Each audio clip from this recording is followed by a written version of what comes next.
Boa noite, boa noite. Começando aqui a live de número 6. Só aguardar a doutora Kedna aceitar o nosso convite. Só um minutinho que a gente está fazendo as conexões. Aê, Aê, consegui, deu certo. muito bem. Boa noite, doutora Kedna. Seja bem-vinda à nossa humilde live de toda Boa noite, quarta-feira, Thiago. quinzenalmente aqui neste Instagram. Tudo bem? Tudo certo aí? Tá tudo ótimo, e você? Tirando o frio Tudo aqui, jóia. né, que a Cortou um mão pouquinho tá o seu congelando. áudio. Tá bom o Tá, você áudio? tá nervosa, fala a verdade. Tá bom, Ah, eu tá sempre ótimo. fico, mas Faz tá tudo certo. parte. Tem uma Tirando o galera frio, é o entrando frio. aqui. É É o o frio, frio que né? congela a Tem um mão. pessoal entrando aqui. Deixa eu dar um oizinho para todo mundo que está entrando, aguardar um pouquinho para o pessoal entrar. Tá todo mundo embaixo Vamos da lá. coberta hoje. Ah, hoje tá véspera de feriado. Vai Olha trabalhar que amanhã? delícia.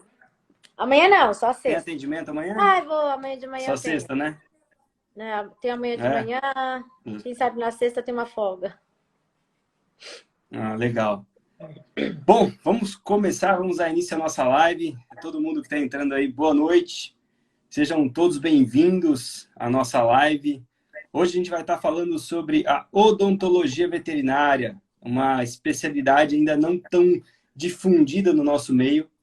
A gente vai abordar assuntos relevantes à clínica, curiosidades da odontologia, meios de diagnóstico. A gente vai falar um pouquinho sobre radiologia e radiologia na odontologia, duas coisas que são diferentes. Então, vamos lá, doutora Kedna, se apresente para nós. Então vamos lá. Eu sou formada pela FMU em 2009. Em seguida, eu fiz a pós em clínica e cirurgia em pequenos animais. Mas a odontologia sempre foi uma paixão, desde a graduação, durante a minha carreira aí, e depois de alguns anos eu fiz a pós em felinos, que também era uma grande paixão. E aí, quando lançou a pós-graduação da FASMESP, em 2019, se não me engano, 2018, e eu consegui fazer a inscrição, fiz e me apaixonei 100%. Então, odontologia sempre foi aí uma das minhas prioridades de especialidade. Mas eu sempre conversei com muitos profissionais e eles sempre me disseram, a clínica é sempre muito importante.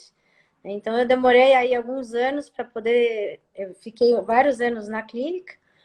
E hoje, com a odontologia, eu tenho bastante atendimento, né? Eu faço serviço volante pela região aqui de São Paulo, Alphaville. E é uma coisa que eu adoro, uma especialidade linda. Foi onde a gente se conheceu, né? Em uma das clínicas, em uma desses serviços volantes. E eu adoro. Mas é a melhor especialidade que existe. E Deixa você, todo então, mundo bonito, um sorriso lindo. você já vem da cirurgia, você já fez uma especialização em cirurgia. Fiz, eu fiz a primeira pós-graduação que eu fiz foi em clínica e cirurgia. Uhum. Mas cirurgias, a pós foi mais em tecidos moles, né? Uma coisa que Tá, eu nunca fui muito. Não gosto muito de sangue, então eu optei por uma especialidade que não tenho que conviver com muito sangue, né?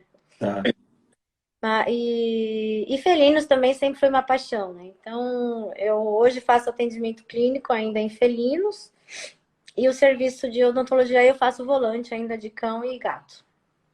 Tá. E me conta como que é essa especialização de odontologia, porque ainda, como eu falei no começo, é algo que as pessoas ainda não conhecem muito bem, né? Eu acho que na clínica, de modo geral, a parte de odontologia é fazer limpeza de tártaro, né? Exatamente. Então, assim, quase todas as clínicas têm um aparelho de ultrassom dentário e faz a limpeza de tártaro. Só que isso é só o superficial dessa especialidade, né? Fala um pouquinho mais como que é Assim. durante a especialização, quais são as matérias que é abordada. Até na família, né? A minha irmã é dentista humana, né? Ela falou, nossa, existe isso? Eu falei, existe. Existe tratamento de canal, existe outros tratamentos que é bem focado na odontologia. Fala um pouquinho como que é a especialização para o pessoal aí que não conhece. Durante a graduação, eu acho que eu tive uma ou duas aulas falando sobre odontologia, né? E justamente foi um dos meus professores da pós-graduação. Mas o que a gente aprende, basicamente, é uma aula sobre doença periodontal, que é a maior rotina assim, que a gente pega na clínica. Mas o tratamento que muitos clínicos fazem, quando eu trabalhava na clínica, que era o que eu também fazia, por conta de falta de conhecimento mesmo, você tem lá um aparelho de ultrassom e você faz a retirada dos tártaros, e só, né? Era o que a gente costumava chamar de tartarectomia. Hoje o conceito mudou, né? A gente não faz mais a tartarectomia, que parece que eu estou tratando o tártaro de um dente. Então, a gente faz a especialidade, nós fazemos o tratamento periodontal. Então, por isso, né, a questão que todo mundo fala, vai fazer o serviço volante, vai fazer odontologia, não tem como não deixar de ter um ultrassom, um raio-x e fazer radiografia, avaliar dente por dente. Porque a raspagem com ultrassom, hoje nós fazemos, né, trouxe até um modelo. Nós fazemos aqui, né, supragengival, que é essa parte da coroa, né, que a gente pode aproximar mais pode aproximar mais isso, aí, legal. Então, assim, a raspagem, né, convencional, que antes a gente aprendia lá na faculdade, é o supragengival, que é onde a gente visualiza toda essa coroa. Tá. Mas quando a gente radiografa, tem alguns dentes, algumas raízes que nós temos cálculo, né, dentário, que fica subgengival. E às vezes, só ali com uma cureta ou com um aparelho de ultrassom, a gente não consegue visualizar o que está para cima da gengiva, né? Então, só passando um ultrassom e uma cureta, às vezes não é o suficiente. A gente tem que fazer um retalho, tem que debridar, fazer uma raspagem supragengival mais a fundo.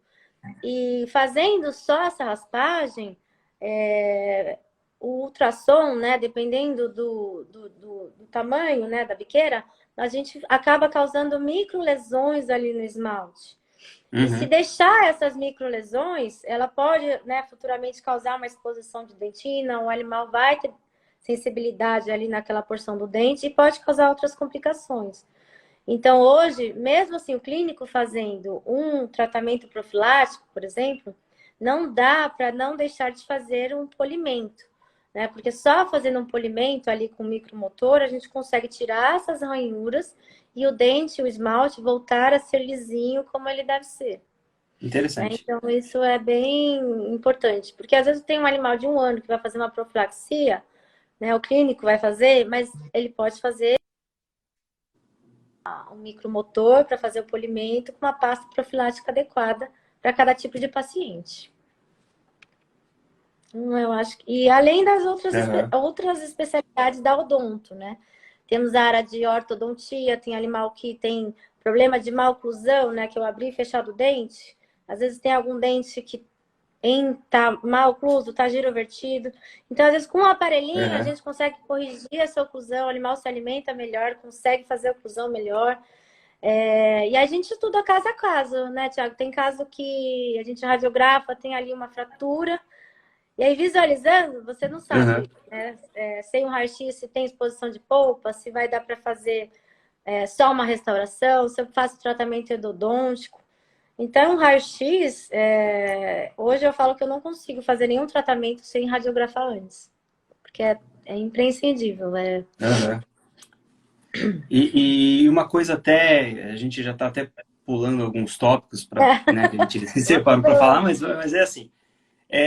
Dentro às vezes, as pessoas, alguns veterinários pedem, né, raio-x para mim, para avaliar dente. Na grande maioria das vezes, sempre existe um problema que é chamado de fístula oronasal, né? Sim. Que acomete, o animal começa com uma secreção nasal, faz tratamento, faz antibiótico terapia, faz tudo o que precisa fazer, não resolve o problema, e aí eles pedem uma radiografia, a famosa radiografia de crânio, né? Qual é a suspeita? É uma fístula, né? Na radiografia convencional, para nós avaliarmos dente é muito difícil, né? Existem técnicas, posicionamentos específicos, onde a gente coloca a cabeça do animal um pouquinho mais lateralizada, mas existe um problema que é chamado de sobreposição, né? Os dentes, por serem materiais minerais de alta densidade, eles geram uma opacificação, né? Então, dois dentinhos ali sobrepostos geram uma opacificação que na radiografia convencional, na grande maioria, nós não conseguimos observar. O que eu vejo geralmente é presença de conteúdo, né, de característica mucoide na cavidade nasal em grande quantidade. Às vezes ela pode ser unilateral, ou às vezes pode ser bilateral, acomete os seios da face também do animal. Então, isso é o que a gente consegue ver quando fala-se de dente, né? Outros casos também, né? Doença periodontal. É até interessante que quase todas as radiografias de crânio, todas são muito, mas na grande maioria das radiografias de crânio eu consigo observar a doença periodontal. O que a gente vê é aquele dentinho lá flutuando, né, com o osso alveolar ali totalmente, uma área radiotransparente, ou seja, em volta do dente fica totalmente preto, né, que pra gente não tem mais tecido ósseo ali sustentando esse dente. Mas é isso. E outras coisas também que a gente consegue observar, que é fraturas de mandíbula de modo geral. É isso que a gente vê no raio-x tradicional. Já vocês, na especialidade da odontologia, existe o raio-x intraoral, que ele é muito mais específico, é muito mais sensível, né? Me fala um pouco desse aparelho, como que é, que todo mundo conhece o raio-x tradicional, né? Como que é o raio-x intraoral? A radiografia intraoral, a gente usa um sensor, né, diferente do seu, que é bem grandão, por isso que muitas vezes dá sobreposição de imagem, então deixa aqui, ó. Mas o nosso sensor é esse daqui, então ele é bem pequenininho, e nós temos também o emissor, por aqui, que esse é o emissor, né? Então, esse sensor, ele é digital, então eu conecto no computador, quando eu faço a radiografia, né, a emissão do aparelho, automaticamente, em 2 segundos, a imagem aparece no computador. Então, isso facilita, né? Às vezes está mal posicionado ou pegou uma sobreposição de imagem, na mesma hora a gente vai e radiografa de novo. Mas com isso, eu consigo radiografar dente por dente, né? Então, às vezes, aqui, eu quero fazer, por exemplo, tem aqueles casos de um dente que tem uma suspeita de uma fístula infrabritária, né? Que aquele paciente tem uma lesão aqui. E muitas vezes fazem um raio-x de crânio e falam, pode ser do dente. Mas às vezes você não consegue, né? Visualizar que tem um abscesso periapical no dente carniceiro, por exemplo, no quarto premolar. Então, quando a gente anestesia o animal e vai fazer a radiografia, a gente posiciona bem aqui na região da suspeita do dente. Uhum. E a imagem que a gente visualiza é só desse dente. Então, eu consigo ter um diagnóstico muito mais preciso para poder falar para o tutor se eu vou extrair ou não esse dente.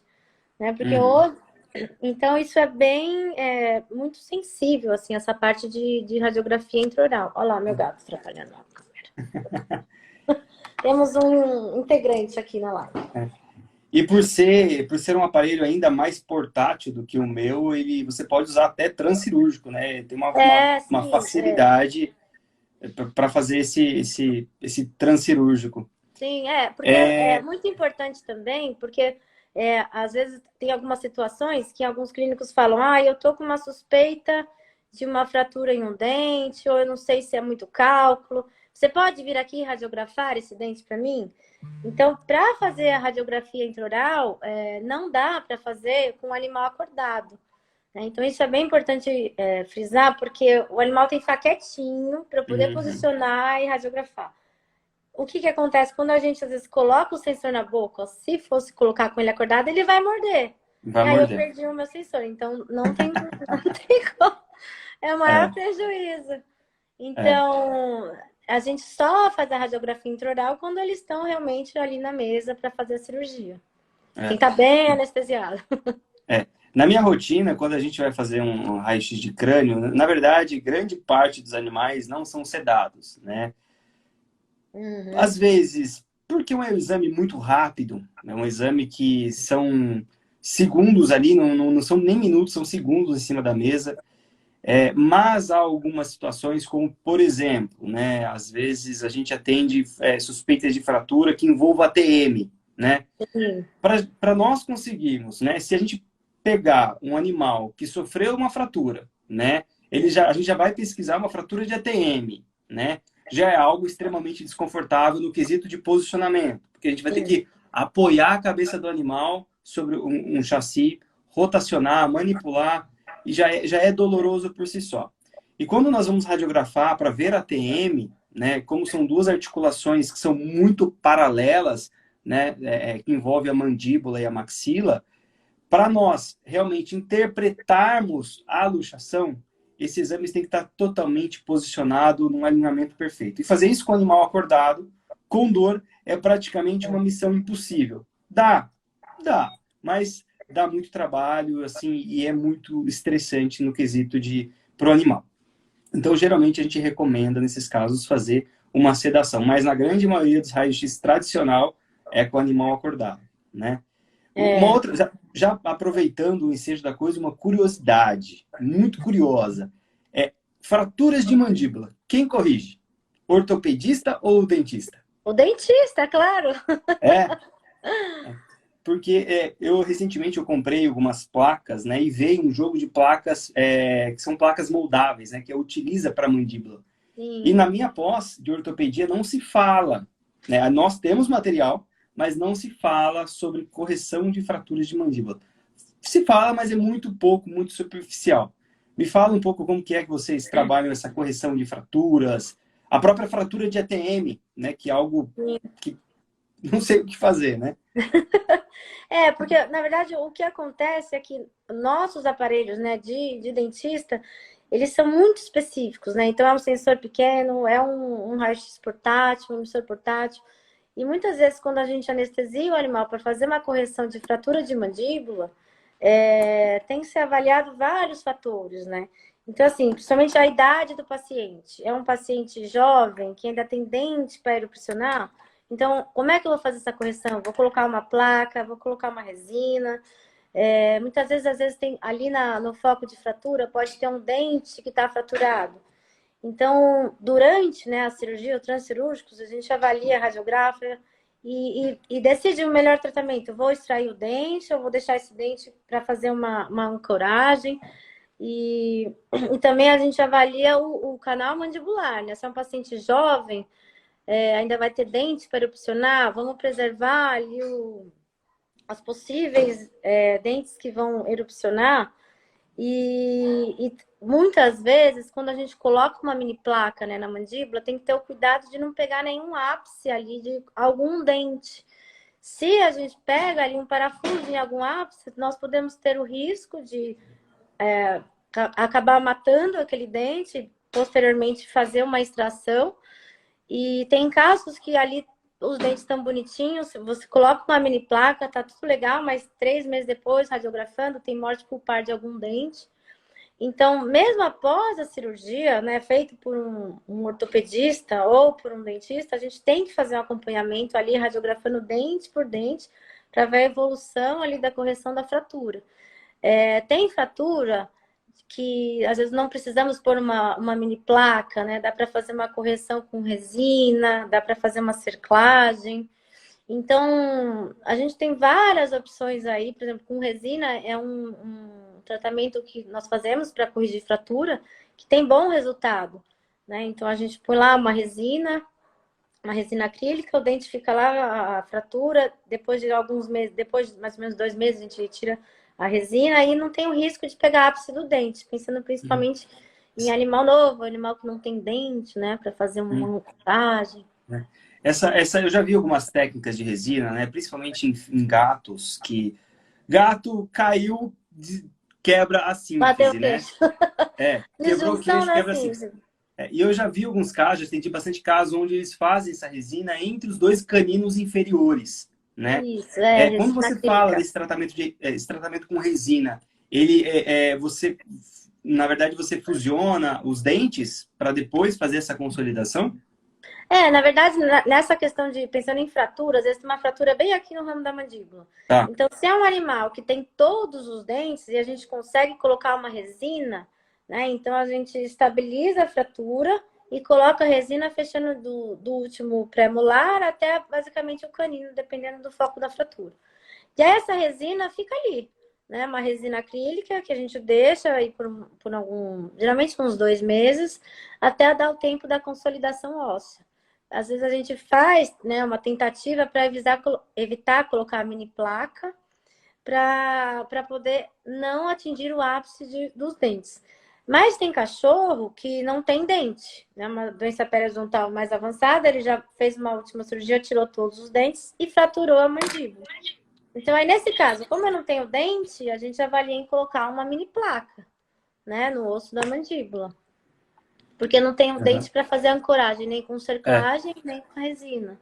Isso que você falou é algo muito interessante, muito importante, porque não é simplesmente fazer um acesso cirúrgico e colocar, instalar uma placa sobre a fratura. Tem que lembrar que ali atrás existe dente. Eu tenho né? um canal mandibular com raiz, né? Principalmente se tratando de filhotes, né? Que ainda existem os dentes permanentes que não saíram, né? Isso, ainda no filhote às vezes não tem o dente, mas ele vai erupcionar. E se você põe uma mini placa ali, né, bem próximo no canal mandibular, você pode estar prejudicando a erupção dos dentes permanentes. Então tem que ser tudo muito avaliado. Interessante. Às vezes, né, o pessoal aqui que está nos assistindo, às vezes a gente troca clientes, né? A gente recomenda um ao outro, né? E às vezes a gente se encontra aí e eu vejo que você carrega muito material também, né? Principalmente nos procedimentos cirúrgicos que né, as pessoas elas vão num consultório de um dentista e vê que existe uma cadeira, existe compressor e você praticamente utiliza todos esses equipamentos, né? Só a nível de curiosidade, informação também, quais são os equipamentos aí que você utiliza na sua rotina? Como, por exemplo, eu, né? Na radiologia tem os equipamentos de raio-x, na ortopedia tem uma caixa com infinidades de placas, parafusos, chaves, furadeira. Quais são os equipamentos da sua rotina? A gente fica disputando quem carrega mais mala, né? Se é eu, é você ou é anestesista, né? O anestesista talvez são as 3 especialidades que mais carregam coisa. Porque assim, muitas vezes me chamam para fazer uma cirurgia, falam, você tem horário para um tratamento periodontal tal dia? Eu falei assim, não, eu tenho. Mas às vezes quando eu não vi o paciente antes, eu não fiz a consulta, então eu tenho que levar tudo para estar preparada para o pior, né? Às vezes eu brinco que tem alguns anestesistas que trabalham comigo, e eu falo, olha, você tem horário tal dia? É só uma profilaxia. Ele, não, eu só acredito depois que você fizer o raio-x. Porque você mente, você fala que é uma profilaxia e depois tem que fazer uma extração, tem que fazer uma resina. E realmente, eu tenho que levar tudo, tá preparada para surpresas. Então, nós temos a caixa com o computador, com o raio-x, né, o emissor e o sensor. Tem o equipo, né, que é o portátil, que já vai com o compressor, então ele vai com aquela caixona que pesa 20 e poucos quilos. E tem as brocas, as resinas, eu tenho as pinças, tem todo aquele material cirúrgico que a gente precisa. Então, aí vai a resina, tem resina acrílica, resina fotopolimerável, tem o fotopolimerizador. Porque muitas vezes o que já aconteceu que eu fui fazer só uma profilaxia de um gato e aí durante a cirurgia estava com a disjunção da sínfise. Então, aí que era só uma profilaxia, a gente tem que corrigir a disjunção. Então, aí colocamos resina, fiz uma cerclagem. Então, nunca é só uma profilaxia. É difícil eu fazer só uma profilaxia. Sempre tem surpresa. Então, sempre tem um abscesso que tem que fazer extração de um dente. Ou, às vezes, tem só uma bolsa e eu consigo fazer um enxerto ósseo para tentar estimular ali osso naquela raiz de um dente para evitar uma extração. Então, é muita coisa para levar. Tem muita coisa, né? Então, você tem que ir preparado para o pior cenário. Se for só uma profilaxia, então aí é sucesso. Menos coisa. Só para a gente mudar um pouquinho o nosso roteiro aqui, vamos voltar um pouquinho e falar sobre os atendimentos na rotina clínica, né? Quando é recomendado buscar para um especialista, né? Nem a gente falou, não ficar somente em profilaxias, na famosa limpeza de tártaro, mas quando é recomendado na rotina, no quesito de profilaxia, de tratamento. Não sei se o animal faz canal também, se ele apresenta essas outras doenças que a gente comumente vê na rotina do humano, né? O que você fala aí? Porque a gente tem bastante veterinário que está nos assistindo aqui agora, e o nosso público aqui, eu estou vendo que ele é um pouco mesclado entre veterinários, alguns especialistas, o pessoal que já trabalha com raio-x, como trabalhar lado a lado também com a radiologia nesses sentidos. O que você pode orientar aí os clínicos veterinários? A maior parte assim, de atendimento clínico, né, que eu faço de atendimento volante, que eu acabo fazendo, é de doença periodontal. Né? Então, às vezes, o clínico faz o atendimento ali do cachorro, faz o atendimento do gato, e as clínicas parceiras, né, que eu trabalho, então eu já deixo meio que instruído. Né? Falo assim, ó, se você dá uma boa anamnese na boca do cachorro ou do gato, e tenta avaliar, né? Como é que tá o tártaro? Ele tá mais 50% do dente, ocupa o dente inteiro, tem aquelas placas grossas que você não consegue nem visualizar o dente. Se for tem casos que o clínico olha, é aquela boca que só tem um pouquinho de cálculo, então tudo bem, você faz, contanto que você faça o polimento, às vezes o clínico acaba fazendo. Mas tem bocas que a gente não consegue visualizar o dente por tanta placa bacteriana que tem. E às vezes ele ainda insiste em fazer o tratamento, e durante o tratamento o clínico acaba visualizando dentes que precisariam ser extraídos. Mas aí falta aparelhagem, falta muita coisa que não dá certo no primeiro momento. E aí chegar para o tutor desse cachorro e falar assim, olha, ele vai precisar de uma nova cirurgia com um especialista, isso aí gera um problema enorme. Né? Então, já gastou muito, não vou gastar de novo, porque você não me falou antes.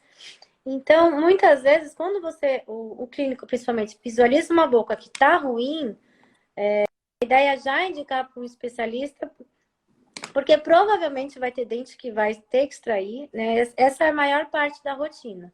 Né? São doenças periodontais muito avançadas e que tem casos que a gente precisa extrair mais de 50% do dente da boca de salvar um dente.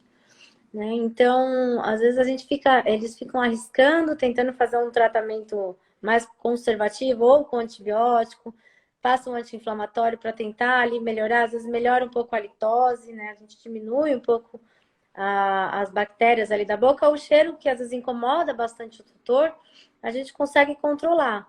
Mas o problema em si, o tártaro, né? O cálculo, quando está ali uma grande porcentagem do dente, mais de 50% do dente acometido por tártaro, não vai sair com medicação, com produto, com escovação. Então, acho que no primeiro momento vai ter muito bem essa conversa com os clínicos, né? Que é o que eu falo bastante com os meus colegas. Você olha, visualizou muita placa, tem dente com furca, com mobilidade, não adianta só fazer passar um ultrassom, porque não vai resolver, né?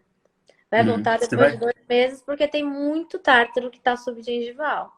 Acaba só mascarando o problema e tendo que fazer 2 vezes. É verdade. E aí isso às vezes incomoda muito o tutor, né? Fala, já gastei, não vou gastar de novo, aí, às vezes tem problema. Uma coisa que você falou que eu achei interessante é que na grande maioria das vezes, talvez na grande maioria, talvez todas as vezes, quando se trata de boca, né, de cavidade oral como um todo, é o mau hálito. É aquele pet que tem um mau hálito que o proprietário não aguenta mais acordar com as lambidas fedidas dele e ele vai buscar para fazer essa limpeza de tártaro, né, essa profilaxia. É profilaxia que chama, né? Profilaxia. Vai fazer essa limpeza de tártaro, faz a raspagem com ultrassom, tira o cálculo, mas não trata a gengiva e tudo mais. Feito tudo isso, né? Quanto tempo é recomendado refazer? É anual? É algum bimestral? Como que é? Se for só uma profilaxia, às vezes um animal de 3 anos está com bastante cálculo, você fez a profilaxia, conseguiu retirar o tártaro, o ideal é o acompanhamento anualmente, todo ano, a gente fazer essa profilaxia. E associado a isso, indicar escovação diária de todos os dias de todos os animais. Porque igual a gente, mesmo escovando direitinho, né? Os animais, tem cachorro que não deixa, Você pega aí um persa que quase não consigo abrir a boca minúscula, que se enfiar uma escova é difícil. Então, tem todo um manejo que a gente faz desde filhote para condicionar o cachorro, tanto o gato, a ele se acostumar com uma escovação.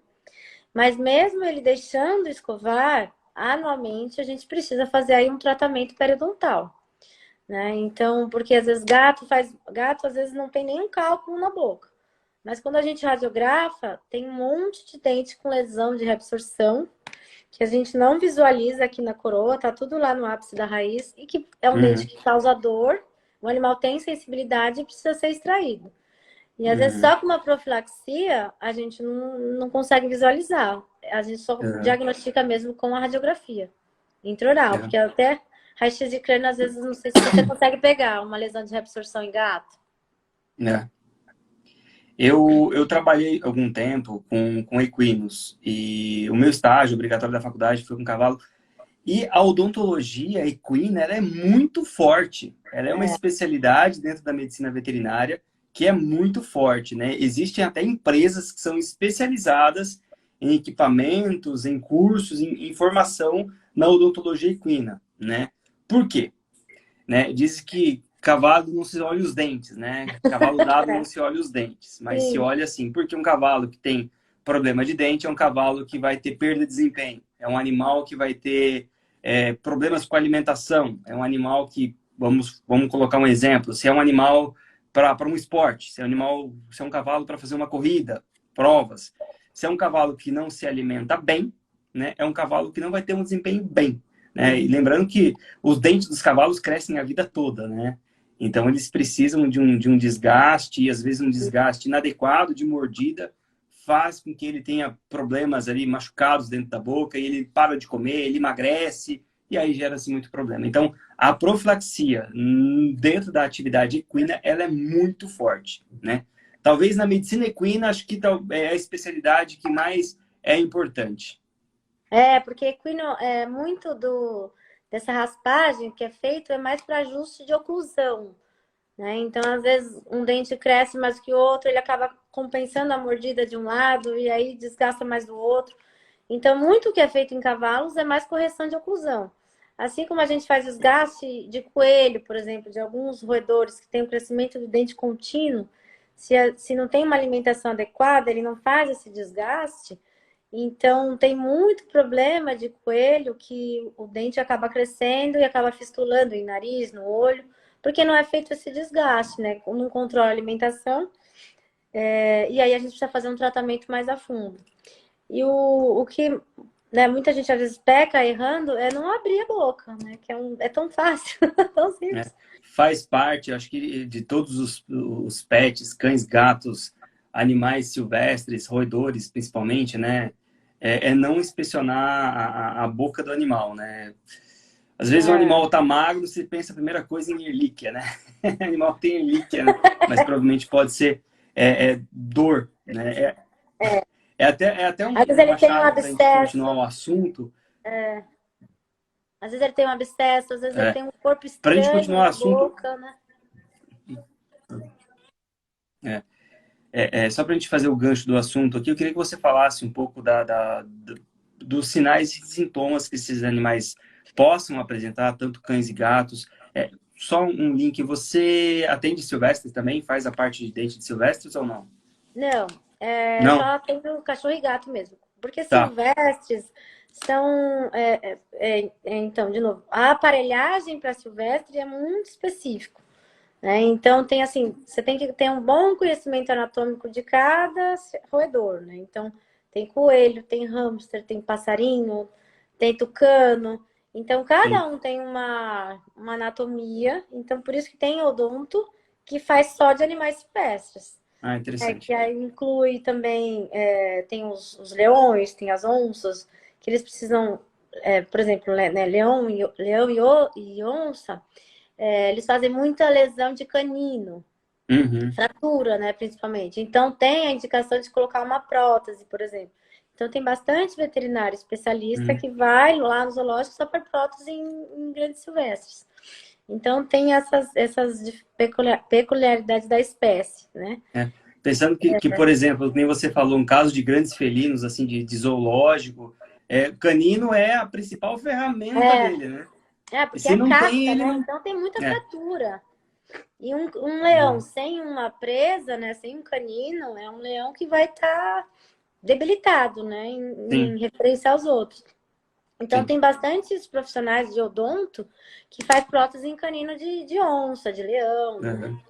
Então, fica lindo. É. É super necessário. O pessoal que está nos assistindo aqui, se vocês tiverem alguma dúvida, pode mandar aqui nesse comentário aqui embaixo, que ao final da live a gente vai abrir um tempinho para a gente responder algumas dúvidas, curiosidades e o que vocês quiserem saber. Só mandar aqui que no final a gente vai responder. Falando lá sobre os sinais que o animal apresenta, né? De dor, dificuldade para se alimentar, às vezes questão de fraturas, né? Algumas fraturas não dá para ser corrigido, o animal tem que ficar com um tempo com uma mastigação um pouco mais restrita. Vamos falar primeiro sobre os sintomas, né? Que você mais observa e você possa estar orientando esses clínicos a observar. Uma das coisas importantes que eu quero frisar aqui é sobre a inspeção da boca, né? Né? Assim como ausculta o coração, como palpa, como mede temperatura, como afere a temperatura, é importante fazer a inspeção da cavidade oral. E quais são os sintomas que os clínicos devem observar na rotina? Geralmente, os sintomas, pensando se o animal tem... É difícil um cachorro ou um gato parar de comer por causa de uma dor de um dente. Tá? Pensando em gato, gato geralmente para de comer por conta de complexo de gingivitis e estomatite, né? Que quando tem bastante ulceração ali no arco, no fundo da boca, então geralmente eles param de comer. Então aí o tutor vem e fala: meu gato, ele não quer comer e tá salivando em excesso. E ele não deixa pôr a mão na boca dele, né? Às vezes eles acham que tem algum corpo estranho, ele tá engasgado. E aí eu vou pôr a mão na boca do meu gato, ele não deixa eu encostar. Ou ele me morde, ou ele sai de perto, ele tá esquisito. Então, isso é um dos sintomas pensando em gato, que às vezes é emagrecimento, salivação em excesso, uma halitose muito intensa, né? E pensando em cachorro, um dos sintomas também, o cachorro mais é a halitose. O cachorro começa com um cheiro muito forte na boca, né? E às vezes se investiga, será que a função renal está alterada? Às vezes está também. Mas muitas vezes tem uma doença periodontal muito avançada que a litose fica intensa e o cheiro é muito forte. E aí isso é uma das causas que leva esse cachorro à consulta com o veterinário. Meu cachorro tem alguma coisa na boca. Ele está com um cheiro muito ruim, né? Então, esse é um dos principais sintomas. E a litose, às vezes perda de peso, o gato às vezes deixa de se higienizar, então tem gato que fica com algumas caspinhas, né, no corpo, ele não se higieniza porque ele tá com uma dor ali na boca, tem alguma lesão na boca que faz com que ele não se limpe mais. Então aí começa com algumas caspas, algum problema de pele, mas pode ser secundário também algum problema dentário. Uhum. De casuística, assim, você tem cães, gatos, existe uma casuística de algum problema maior em felinos, outros nos cães, ou não? A maior casuística hoje na rotina é a doença periodontal, né? Porque hoje a gente sempre instrui instrutores a fazer escovação diária, que é o melhor método profilático. E muita gente fala: eu não sabia que tinha que escovar todo dia. Mas eu escovo quando ele vai tomar banho a cada 10 dias. Então, a maior casuística mesmo é a doença periodontal. Então, às vezes tem cachorro de, por exemplo, 5 anos que nunca fez uma limpeza dentária, fez um tratamento. E quando a gente anestesia para fazer o tratamento, às vezes tem já dente com mobilidade, exposição de furca, né? Tem uma bolsa ali. Então a gente faz de tudo possível para tentar salvar todos esses dentes desse cachorro que nunca fez escovação e que nunca fez nenhum tratamento na boca durante aí a sua vida. Às vezes 5 anos, 8, 12, Uhum. e aí vai. Agora, uma pergunta que não quer calar. Esses petiscos que prometem limpar dentes, né? O tal do Dentix, esses palitinhos de hortelã, Sim. funcionam? ou não? É, quando você tem uma boca podre, nada vai funcionar. Você pode dar até reza brava que não vai resolver. Mas quando a gente pensa em um tratamento preventivo, essas substâncias ajudam, né? Então, assim, tem alguns petiscos que a conformação deles, conforme o cachorro vai roendo, ele faz uma ação mecânica nos dentes, e aí ele tem uma função como se fosse uma escovação. Mas não é a escovação que deveria ser feita. Ele é um fator adjuvante para auxiliar na escovação. Se você não escova o dente do seu cachorro todos os dias, do seu gato todos os dias, e quer dar só um petisco todo dia, não existe milagre, né? Você vai ajudar. Você pode dar esses petiscos, a indicação é a gente dar o petisco depois da escovação, porque ele é um adjuvante aí para melhorar a escovação, né? Digamos assim. Mas só o petisco, se você der todo dia, é difícil. Não tem milagre aí só com petisquinho. É Mesmo a como ação se fosse mecânica ali do como se bifinho. fosse um chicletinho, um Trident. Exatamente. Eu não escovei o dente o dia inteiro, vou mascar o chiclete para tirar o resto do sujeira. Ai, Um dia pode ser que ajude. é. Todo dia, não. Essa semana eu atendi um caso ortopédico, né, e até me veio à cabeça agora, e onde o proprietário nos relatou que ele fazia uso para o animal dele de alimentação natural. Porque o animal tinha problemas de pele, não se dava bem com algumas rações, as rações que eram próprias era muito caro, e ele optou por fazer a alimentação natural. A alimentação natural versus ração, né? Eu sei que a própria ração, ela tem o quesito lá de atrito, né? De morder, o ato de morder, ela é um pouquinho mais dura, ela tem um atrito. A alimentação natural, não.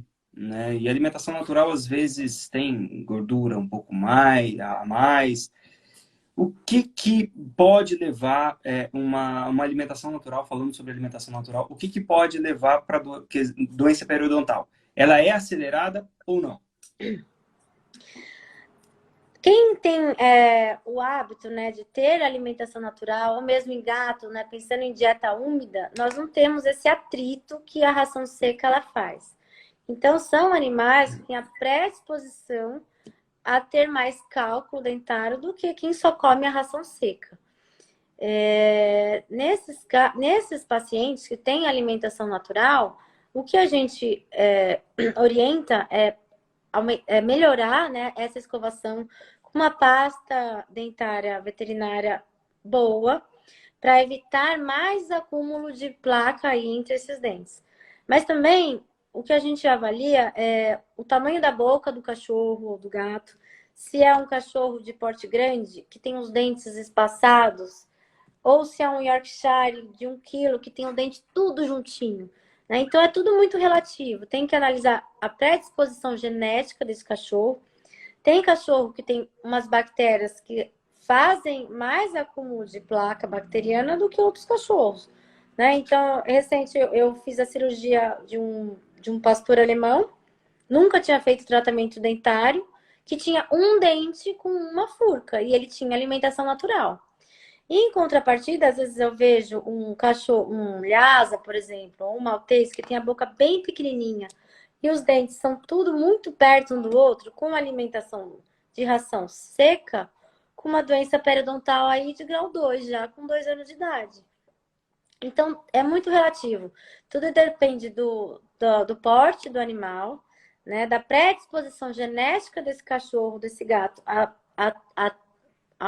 ter mais bactérias maléficas nessa boca e do tamanho e da condição da boca mesmo. Você pega um pug que tem os dentes tudo apinhado, são girovertidos, não tem espaço para nascer dente, independente da alimentação desse cachorro, ele vai ser um cachorro predisposto a ter uma doença periodontal mais precoce, né? Comparando, por exemplo, com um Schnauzer, que tem os dentes, tem espaço, né, para os dentes nascerem na boca. Então é tudo muito relativo. Você Depende muito. falando sobre escovação, né, me vem à cabeça agora. Colgate não, né? Não, pelo amor de Deus. Tá. Tem que A gente tem ser, sempre que tem. usar uma pasta veterinária. Aham. Tem algumas pastas que eles amam, que tem que até esconder, se ele achar, ele come o tubo todinho. Então tem sabor frango, sabor carne. E fazer o condicionamento positivo, né? Você vai Sim. escovar, ele não gosta, mas depois que eu escovo o dente do meu cachorro, eu vou passear com ele, que ele adora. E ter Então o hábito de fazer desde filhote desde para filhote. condicionar. Uhum. Desde filhote. O hábito de manipular na boca, de fazer o condicionamento positivo, de ter todo esse trabalho, que você consegue, o tratamento preventivo é a melhor opção para evitar aí uma doença periodontal, né, futura. Uhum. Legal. Fazendo uma chave aqui, um ponto, voltando, na verdade, sobre a orientação para os clínicos, né? Eu vejo muitos veterinários utilizando, chegou com qualquer problema na boca, o famoso oral guard, né? Quando que é recomendado fazer essas utilizações? Quando não é? Porque na minha experiência, vendo assim, não como especialista, vendo de fora assim, um raio-x de crânio convencional sempre tem o comentário do oral guard, né? Quando utilizar, quando não utilizar, quais os possíveis problemas de utilizar ele sem recomendações, às vezes, de modo profilático? Essa questão do antibiótico, a gente reavalia muito. Né? Quando tem uma doença periodontal muito avançada e o animal tem problemas sistêmicos, um antibiótico antes, né, da cirurgia, para poder operar e manter aí depois. Mas às vezes é só uma profilaxia. Hoje nós, né, tem bastante estudo que prova que não tem necessidade de passar antibiótico só para uma profilaxia, uma doença periodontal de grau 1. Né? Então a gente avalia, o animal tem fístula ou não, vai ter risco de dar deiscência, então vamos fazer um antibiótico aí por alguns dias para poder ter uma cicatrização boa.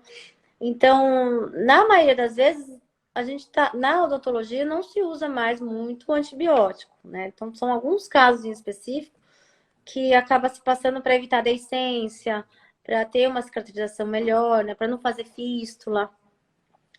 E tudo é muito avaliar de cada caso para um caso mesmo. Quando você faz um procedimento intraoral, quais as recomendações para um pós-cirúrgico? Seja de uma extração, seja de uma profilaxia, seja de uma fratura de mandíbula, de dente, porque o animal precisa se alimentar, né? E mantê-lo de focinheira por 15, 20 dias é algo um pouco impossível. Por exemplo, a profilaxia, eu não tive que extrair dente, não tive que fazer um retalho maior. Então, nesses casos de profilaxia, o animal faz a cirurgia, às vezes precisa passar uma dipirona por causa de uma gengivite, mas a alimentação depois para casa é a alimentação normal que ele está acostumado.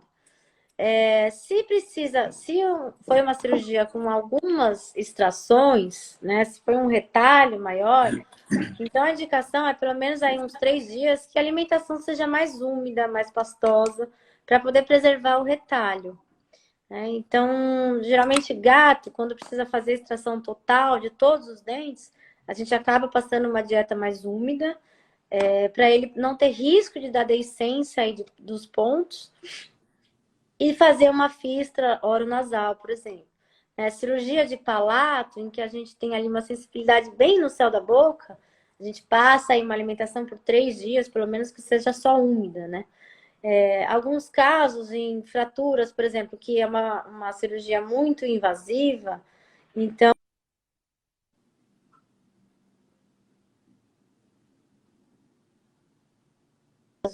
de não abrir o retalho antes da hora. Eu acho que uma falhada aqui. Então, só um minutinho que deu uma travada aí. Agora voltou. Voltou. Tá. Voltou. Então, quando as cirurgias que tem muitas extrações, tem muita sutura, tem muito retalho, então se tem algumas indicações de colocar sonda esofágica, né, nesse animal, para não colocar nada na boca, pelo menos uma semana, para cicatrizar e depois ele volta a se alimentar, principalmente quando são fendas, né, palatinas.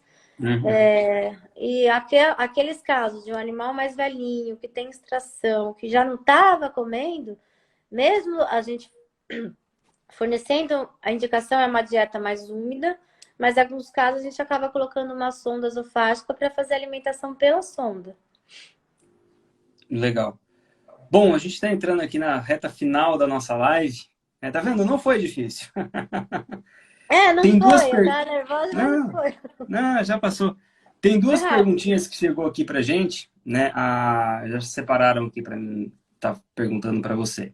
A primeira pergunta é do Guilherme, Cândido Guilherme. A escovação deve ser periódica, de quanto em quanto tempo? A escovação, para ela ser eficiente, tem que ser todos os dias. Né? Então tem que ter fazer o condicionamento positivo, né, do animal. Se é um animal de mais de 5 anos que nunca escovou, faz condicionamento positivo. Compra uma pasta boa, começa fazendo a pasta, manipulando a região da boca, começa com o dedo, depois vai com uma gaze, e aí para depois introduzir uma escova. Uma escova de cerda macia, que não agrida muito com as gengivas, porque se for muito forte, ele vai sentir dor e não vai deixar mais. E sempre o condicionamento positivo. Então, a escovação tem que ser diária, gradativa, assim, num animal que nunca escovou os dentes. E mesmo escovando todos os dias, durante toda a vida do animal, pelo menos uma vez por ano, ele tem que fazer um tratamento periodontal. Assim como a gente. A escova todo dia, passa fio dental e todo ano estamos no dentista lá fazer um polimento, pelo menos. A Uhum. indicação é sempre essa. A Uh, escovação é essencial. Depois da escovação, tem alguns petiscos, né, para dente, que auxiliam na escovação, que a gente acaba dando como condicionamento positivo. E uhum. aí é uma opção também. E aí ele fica feliz, né? Puta, que saco Tá. escovar o dente. Mas você ganha um brinde depois. Uhum. Tem também uma outra pergunta aqui, da Camila. Quais são as piores doenças periodontais? A doença periodontal mais avançada são aquelas de grau 4, né? Assim, Uhum. são 4 níveis, que é onde a gente tem mobilidade, né, dentária em vários dentes, exposição de furca, né? Furca a gente tem exposição, né, de furca 3, que é quando a gente visualiza entre um dente e um outro a raiz do dente. E a retração gengival, né? Com o acúmulo de placa bacteriana, a presença de bolsa. Então, é aquela boca que, quando a gente olha, tem aquele cheiro muito forte.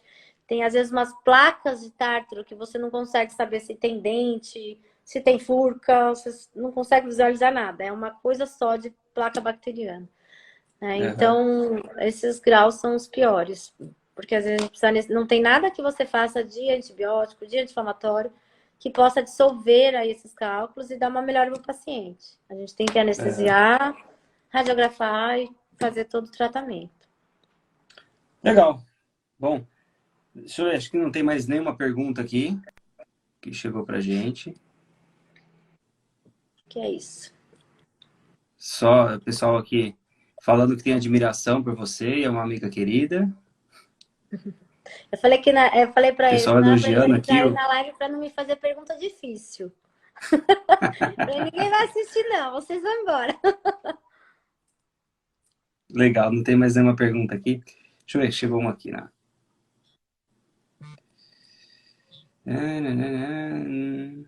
Não, não tem nenhuma pergunta. Tem que fazer pergunta pro Bom, Tiago. para mim, não, a entrevistada é você hoje, É. aqui no Talk Show. Doutora, quero agradecer muito a sua participação, muito obrigado.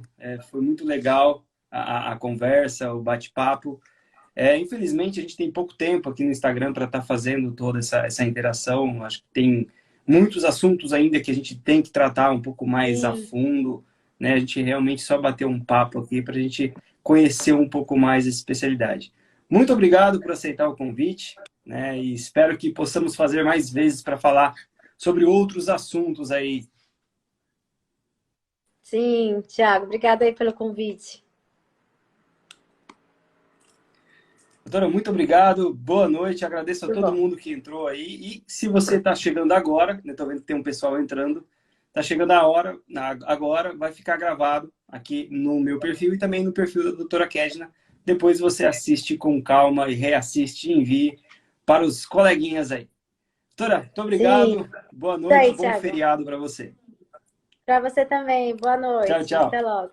Tchau. Tchau, tchau. Tchau, pessoal. Tchau, tchau.